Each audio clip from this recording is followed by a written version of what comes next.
Շնորհակալ եմ հարգարժան փոխոսնակ, հարգելի գործընկերներ, իմ ամբողջական աջակցությունն եմ հայտնում պարոն Գաբրիելյանին, թեկնածության եւ ընտրության կապակցությամբ, բայց պետք է անդրադառնամ նախորդ շաբաթ մեր դահլիճում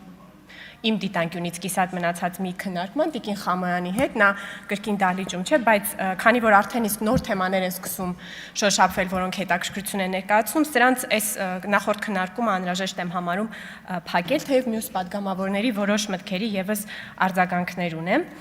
Տեսեք, Տիկին Խամոյանը իմ այստեղից արձագանքը ընկալել է որպես ժողովրդի դատաստանի քարոզ, այնինչ ես լրիվ այլ բան եմ ասում եմ, որ սահմանադրական դատարանը վերաքվեարկության անհրաժեշտություն չի տեսել, բայց քանի որ Տիկին Խամոյանը չի քննարկում ոչ սահմանադրական դատարանի վճիռը, ոչ ընտրական օրենսգիրքը, այլ պարզապես այս ամբիոնից իր պարտքն է համարում մոտենալ եւ մեզ ասել մանդատագողներ, առանց որևէ բովանդակային հիմնավորում բերելու, ես նրան ասում եմ, որ դրա արժանի պատասխանն է, տեղին է, հասնում է, քիչ է, այդպիսի պիտակի արժանի պատասխանը դա է, բայց միևնույն ժամանակ իհարկե կա դատարանի որոշումը, սահմանադրական դատարանի որոշումը, ընդ որում ասեմ, եթե գեթ 1 քվեի գողություն տեղի ունեցած լիներ, դուք բոլորդ, բայց նաև ձեր փաստաբանները սահմանադրական դատարանում միայն դա կքննարկեն, եթե 1 քվեի մեր ուժը դիպած լիներ, այնինչ ինչ էր տեղի ունենում սահմանադրական դատարանում, Բարգավաճ Հայաստանի փաստաբանը պահանջել էր, որպեսզի դատարան բերվեն բոլոր ընտրատարածքներից ծրարներ, այդ ծրարները տարել էր պատուհանի մոտ եւ պատուհանի մոտ լույսի ներքո ստուգում էր այդ ծրարների թափանցիկությունը։ Այսինքն դուք ուզում եք ասեք, որ եթե մեկ մարդու քվեի գողություն տեղի ունեցած լիներ, դուք դա մի կողմ կդնեիք եւ կքննարկեիք ծրարների թափանցիկությունը, բնականաբար ոչ։ Ես պարզապես ասում եմ, որ ինչպես Տիկին Խամոյանը պնդում է, որ ինքը Գագիկ Ծառուկյանի քաղաքական ճաշակը չի կիսում, այդպես էլ Հայաստանի ժողովուրդը Գագիկ Ծառուկյանի քաղաքական ճաշակը մեղմ ասած չի կիսում, պարտավոր չէ կարդալ սահմանադրական դատարանի վճիռը ի տարբերություն падգամավորների եւ ոչ էլ ընտրական օրենսգիրքը եւ այդ բառը մանդատագողներ լսելիս պատասխանում է այդպես։ Դա ձեր բաժին պատասխանն է։ Ի սահմանադրական դատարանի վճիռը եւ ընտրական օրենսգիրքը նախորդիվ մենք այստեղ քննարկեցինք Եվ նաև Տիկին Խամոյանը կարճել էր իմ այդ ժողովրդական պատասխանից եւ նաև ասում էր դուք եվրոպագետ լինելով ես առաջարկում եմ առհասարակ դադարեցնենք քաղաքակրթությունը վերագրել արևմուտքին, Եվրոպային, Միացյալ Նահանգներին, բարբարոսությունը արևելքին։ Դա եղել է եւ շարունակում է մնալ ձեր քաղաքական մտքի թերություններից մեկը աշխարհը այդպես տեսնելը։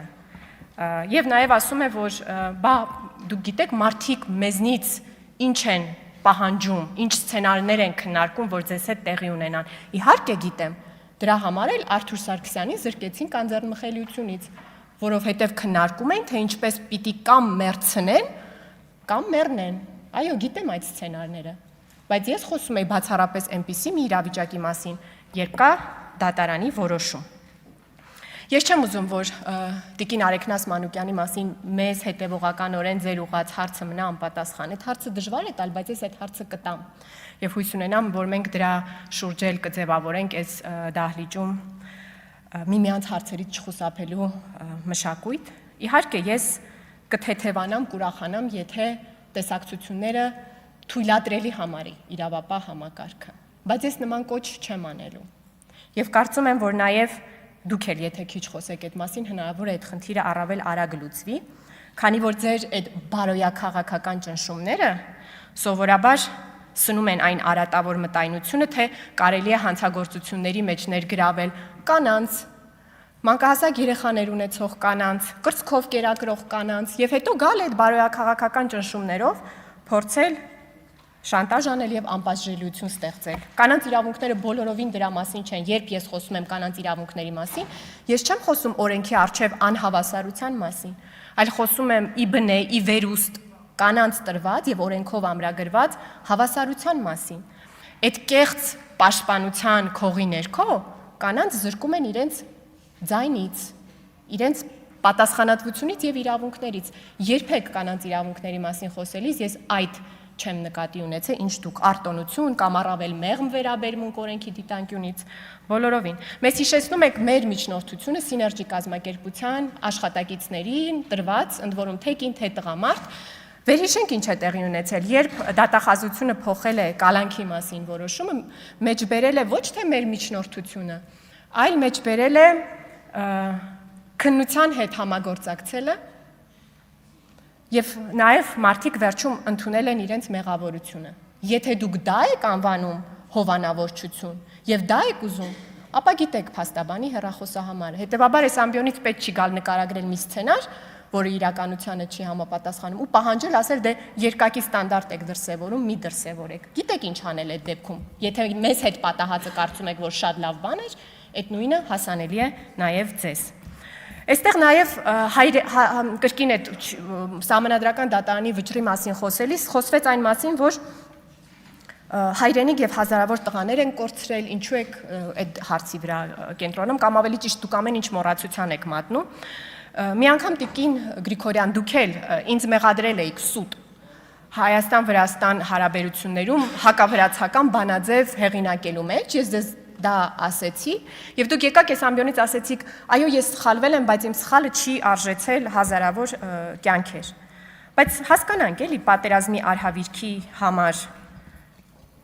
ով է մեղավոր։ Ես մեր ժողովրդի կայսրությունների ձեռքում կրվախնձոր լինելու ճակատագրից դուրս գալու դիտանկյունից ճիշտ չեմ համարում, որ մենք մարդկանց անուններ նշենք կամ կուսակցությունների, բայց եթե ուզում եք անպայմանորեն մարդ ու կուսակցություն նշվի, ապա մեղավորները Ռոբերտ Քոչարյանն են, Սերժ Սարգսյանն է եւ Դաշնակցությունը։